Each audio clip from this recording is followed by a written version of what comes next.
Smith, এমন একটি মর্মান্তিক ঘটনা, নিশ্চয়ই শোকাবহ পরিবেশই বিরাজ করছে পরিবারে। পরিবারের কারোর সাথে আপনার কথা হয়েছে কিনা এবং প্রশাসনের পক্ষ থেকে পরিবারগুলোর সাথে কি যোগাযোগ করা হয়েছে? শাওন, আপনি এই যে আমি যে চরের আমার পুরের পাড় যে এলাকা থেকে আছি, এই খুব কাছাকাছি এলাকাতেই কিন্তু ৩ জন মারা গিয়েছেন, অর্থাৎ এই একেবারে ওয়ার্কিং ডিস্টেন্স।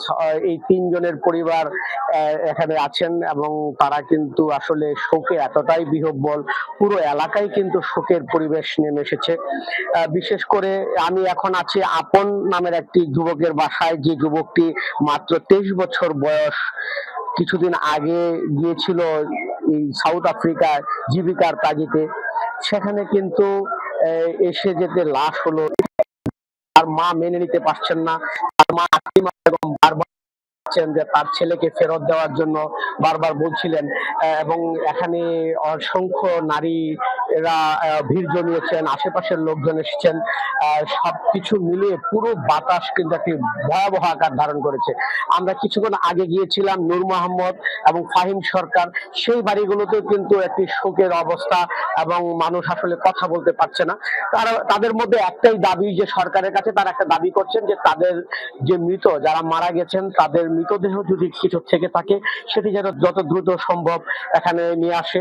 আমরা নূর মোহাম্মদের বাসায় গিয়েছিলাম, তার দুই মেয়ে, এক ছেলে, পুরো পরিবারটি আসলে এখানে যারা আছেন তারা সবাই অভাবের তাড়নায় সাউথ আফ্রিকায় গিয়েছিলেন জীবনের ভাগ্যের চাকাকে ঘোরানোর জন্য। সেই ভাগ্যের চাকা ঘোরাতে গিয়ে তারা নিজেরাই নিঃশেষ হয়েছেন, এবং যেই মালিকের দোকানে তারা কাজ করতেন সেই মালিকের বাড়িও কিন্তু এই আলিপটেক এলাকায়। তার নাম হচ্ছে মোহাম্মদ রশিদ মেম্বার, এবং তার ভাই তাদের দোকানে আসলে চাকরি করতেন।